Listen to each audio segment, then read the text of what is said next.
நீங்கள் அப்ளை பண்ணி தெரிகிறது கிடையாது. ஸோ மேக்கப் கிடையாது.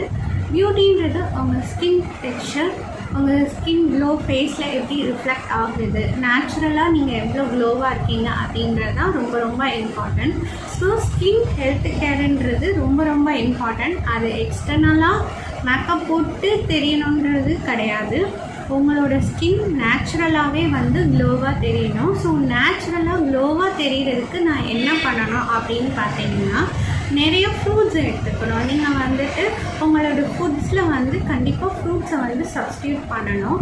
ஸோ ஃப்ரூட்ஸில் வந்து உங்களுக்கு க்ளோ தரக்கூடிய ஃப்ரூட்ஸ்ன்னு பார்த்தீங்கன்னா papaya, carrot, orange and pomegranate. இதை வந்து உங்கள் ஃபுட்டில் நீங்கள் சேர்க்கும் போது ஆட்டோமேட்டிக்லி உங்கள் ஸ்கின் வந்து க்ளோவாக தெரியும். And hydrate yourself. ஹைட்ரேட்க்கு வந்து நீங்கள் அப்பப்போ வாட்டர் எடுத்துக்கணும். 1 hour once or 2 hour once 1 glass of water, coconut water. And summer சீசனில் வந்துட்டு இந்த பதனி, நுங்கு அந்த மாதிரி நீங்கள் எடுத்துக்கணும். ஃப்ரூட்ஸை வந்து ஜூஸாக எடுக்கிறத விட, சுகர் போட்டு எடுக்கிறத விட டேரெக்டாக ஃப்ரூட்ஸை சாப்பிடும்போது இன்னும் நல்லா எஃபெக்ட் கிடைக்கும். மார்னிங் எழுந்தோடனே நீங்கள் வெறும் வயிற்றில் வாட்டர் அந்த மாதிரி எடுக்கும் போதும் வாட்டர் தெரப்பின்னு சொல்லுவாங்க. ஸோ அதுவுமே வந்து excess more amount of water வந்து எடுக்கக்கூடாது. லிமிட்டடாக தான் எடுக்கணும். ஒரு 1 liter அந்த மாதிரி எடுக்கும் போது உங்கள் ஸ்கின் ஹைட்ரேட் ஆகி நல்லா வந்து க்ளோவாக தெரியும். உங்களுக்கு வந்துட்டு நீங்கள் எந்த ஒரு மேக்கப் ப்ராடக்ட்ஸ் யூஸ் பண்ணலைனாலும் உங்கள் ஸ்கின் டோன் வந்து பார்க்குறதுக்கு ஒரு க்ளோ கிடைக்கும். அண்ட் குட் ஸ்லீப்பும் ரொம்ப ரொம்ப இம்பார்ட்டண்ட். Proper exercise. ஏன்னா ஸ்லீப் இல்லைன்னு வச்சுக்கோங்களேன், நைட் சரியாக தூங்கலைன்னா கண்ணு கீழே கருவெளியம் வர ஆரம்பிச்சிடும்.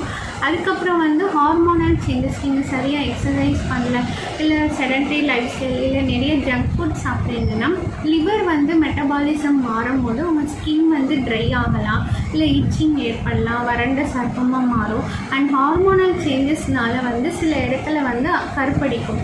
அக்கன்சிஸ் நைக்ரோஸ்ன்னு சொல்லுவாங்க. இல்லை சம் கலர் வந்து கொஞ்சம் குறையலாம். ஸோ அதனால வந்து ப்ராப்பர் எக்ஸசைஸ் அண்ட் ஹைட்ரேட்டிங். தேவையில்லாத ஃபுட்ஸை வந்து சாப்பிட்றத அவாய்ட் பண்ணிவிட்டு ஃப்ரூட்ஸ் எடுத்துக்கிட்டிங்கனாலே வந்துட்டு ஸ்லீப்பும் நல்லா இருந்துச்சுன்னா உங்கள் ஸ்கின் நார்மலி நல்லா ஒரு க்ளோ கிடைக்கும் உங்களுக்கு. அப்பப்போ உங்களோட ஸ்கின், ஹேர், நெயில்ஸை வந்து ப்ராப்பராக செக் பண்ணிக்கிட்டிங்கன்னா இன்னுமே வந்து உங்களோட ஸ்கின்னோ நெயிலோ டேமேஜ் ஆகாமல் இருக்கிறத நீங்கள் ப்ரிவெண்ட் பண்ணிக்கலாம். ஈவன் 60ல் கூட நீங்கள் எங்கராக தெரிவிங்க அந்த மாதிரி இருந்தீங்கன்னா.